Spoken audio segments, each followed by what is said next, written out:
नमस्कार दोस्तों, आज मैं आप सबको श्रावण स्पेशल कजरी गीत सुनाने जा रही हूँ और ये बहुत ही प्यारा कजरी गीत है। तो श्रावण में ये गीत जरूर गाएं और गीत का आनंद लें। चलिए गीत को सुनाते हैं। कृष्ण कूद गए काली दह में जाई के, गेदी को गिराई के ना। कृष्ण कूद गए काली दह में जाई के, गेदी को गिराई के ना। हो नागिन जेवना बनावै, नाग बैठा समुझावै। नागिन जेवना बनावै, नाग बैठा समुझावै। नाग भागी गवा, हो नाग भागी गवा, प्राण को बचाई के, काली दह में जाई के ना।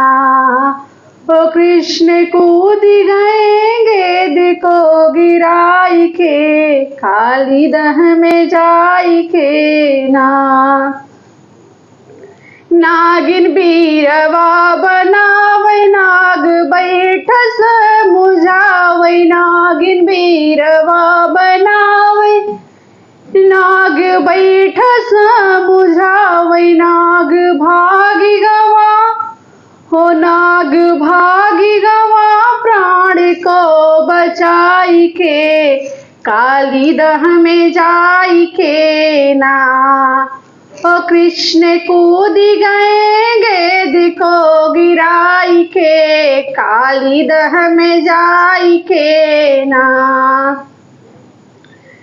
नागिन बीरवा बनावै, नागिन गेड़ुला भरावै। नाग बैठा समुझावै। नागिन गेड़ुला भरावै, नाग बैठा समुझावै। नाग भागी गवा, हो नाग भागी गवा, प्राण को बचाई के, काली दह में जाई के ना। हो कृष्ण कूद गए गेद को गिराई के, काली दह में जाई के ना। तो कमेंट बॉक्स में जरूर बताएं कि गीत कैसा लगा।